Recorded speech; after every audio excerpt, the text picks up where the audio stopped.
बड़ी एक खतरनाक चीज़ की तरफ इशारा किया कि पाकिस्तान में तखरीबकारी जो है वो बढ़ चढ़ रही है, और एक डॉन के आर्टिकल की बात की कि हथियार उठा, शायद कौम को हथियार उठाने पे मजबूर कर रहे हैं लोग। भुट्टो और याया खान ने जब पाकिस्तानी अवाम का मैंडेट एक्सेप्ट नहीं किया और उस पर सांप बन के बैठ गए तो मुल्क टूट गया था। इस बार भुट्टो और याया की बाकियात ने एक बार फिर अवाम का मैंडेट तस्लीम नहीं किया। मैं दुआ करता हूँ कि अल्लाह पाक मेरे मुल्क को महफूज रखें और हमें अपने मुल्क को बचाने के लिए जद्दोजहद करनी पड़ेगी। खबर आपको देंगे, टैक्सला के इलाके में पुलिस एहलकार की खातून पर तशद्दुद की वीडियो सामने आ गई है। एहलकार ने खातून को थप्पड़ मारने के बाद धक्का देकर जमीन पर गिरा दिया था। मौके पर मौजूद शहरियों ने पुलिस एहलकार के फेल पर एहतजाज किया। रावलपिंडी पुलिस के मुताबिक एएसआई इम्तियाज नासिर को मुअत्तल कर दिया गया है। अभी हाई लेवल के ऊपर चल रहा है ना गेम। नहीं, फिर मेजर जनरल लोगों को निकाला गया है वो ज्वाइन कर चुके हैं रैंक सर, पंजाबी तालिबान बन चुके हैं आप कह सकते हैं, and they are coming at us sir. Mir Ali के अंदर है, आज बन्नू में है, आहिस्ता आहिस्ता ये आपकी सिटीज के अंदर ऑलरेडी बैठे हुए हैं स्लीपर से। कराची में अपोजिशन रहनुमाओं और कारकुनान का प्रेस क्लब पर एहतजाज जारी है। अमीर जमात इस्लामी हाफिज नईमुर रहमान, सफदर अब्बासी समेत GDA के कारकुनान बड़ी तादाद में प्रेस क्लब पर मौजूद हैं।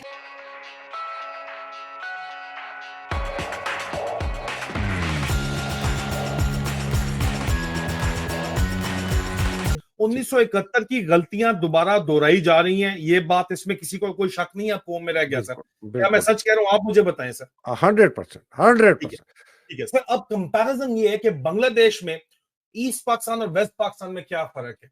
ईस्ट पाकिस्तान और वेस्ट पाकिस्तान में ये फर्क है कि ईस्ट पाकिस्तान के लोगों को हथियार चलाने नहीं आते थे, उन्होंने हथियार रखे हुए नहीं थे, वो लोग पुरअमन लोग थे, उन्होंने पुरअमन एहतजाज के जरिए पाकिस्तान आजाद करवाया था। फ्रंट के ऊपर रहते हुए कुर्बानी का जज्बा उसमें हमेशा से उनमें मौजूद था, लेकिन हथियारों वाला चलाने वाला उनका गन कल्चर उनकी कौम में नहीं था।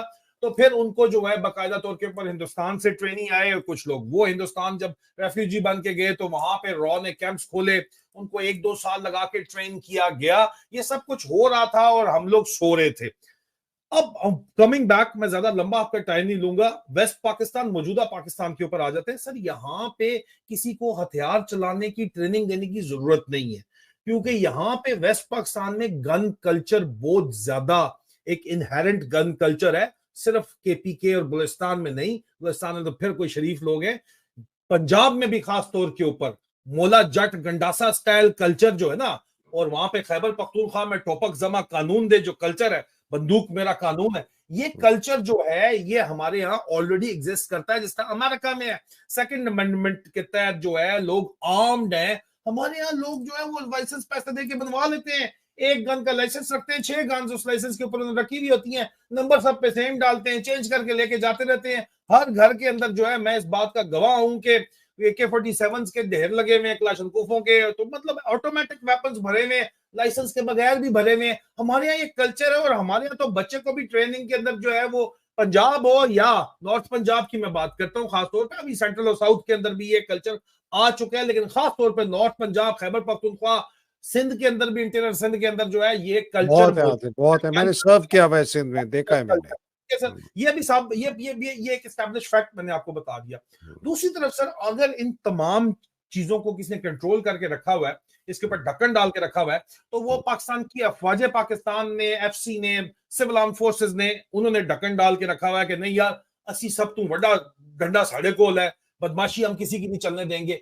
अच्छा, वो क्यों ये कर पा रहे हैं? हमने टेक्स्ट बुक लिखी काउंटर इंसर्जेंसी की, पाकिस्तान जब 20 साल लगा के अमेरिका अफगानिस्तान में फेल हो गया और तालिबान ने उनको हरा के वहां पे गवर्नमेंट बना ली, तब भी हम कामयाब हो गए TTP को हराने में। क्यों? क्योंकि सर हमारे साथ हमारी अवाम की सपोर्ट थी, हमारी फौज के साथ हमारी अवाम की सपोर्ट थी, जो कि अब नहीं है। उस सपोर्ट की जगह नफरत ने ले ली है, और अगर आपको लोकल सपोर्ट नहीं है तो काउंटर इंसर्जेंसी ऑपरेशन आप कामयाब नहीं कर सकते, जिसके सबूत के तौर के ऊपर अमेरिकन मिलिट्री माइट, दुनिया की सबसे बड़ी मिलिट्री माइट होते हुए, NATO फोर्सेस वहां पे होते हुए, इंटरनेशनल सिक्योरिटी असिस्टेंस फोर्स के होते हुए, दुनिया जहां का सबसे ताकतवर तरीन वहां पे जो है फोर्स होते हुए, ट्रिलियंस ऑफ डॉलर का बजट होते हुए, billions and billions, hundreds of billion के बजट होते हुए भी वो वहां पे हारे। क्यों? क्योंकि पब्लिक सपोर्ट नहीं थी।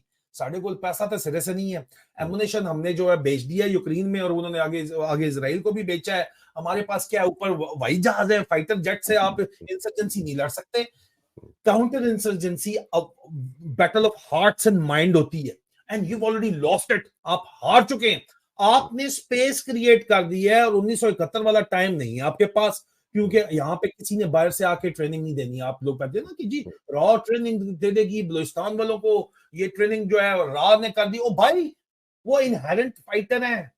केपी में, नॉर्थ पंजाब में बच्चों को भी ट्रेनिंग, हमारी औरतों को भी जो है वो ट्रेनिंग आती है। मैंने अपने हाथ से सबीन को जो है चलाना सके, वो उसको खुद ही, उसका निशाना, वैसे मेरे यूनिट के अंदर मजाक उड़ाते थे लोग, कहते थे कि बाजी का निशाना जो है ना पिस्तौल का, वो सांप से ज्यादा अच्छा है। और मुझे शर्मिंदगी तो होती है। मैं सिर्फ मिसाल दे रहा हूँ सर कि यहाँ पे हमारी तो औरतें भी जो है वो चलाना जानती हैं। मतलब आप देखें कि ये चीज आपको समझने की जरूरत है कि यहाँ पे किसी ने बाहर से आके ट्रेनिंग नहीं देनी।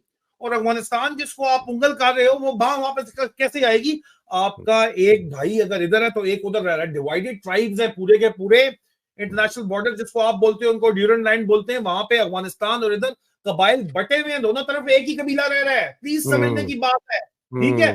इधर वाले के ऊपर आप जुल्म करोगे तो उधर वाला आएगा, ठीक है? बैठे हुए हैं और वो एक्टिवेट हो रहे हैं। मैं आपको ये ब्रेकिंग न्यूज दे रहा हूं, क्योंकि उनको स्पेस प्रोवाइड की है।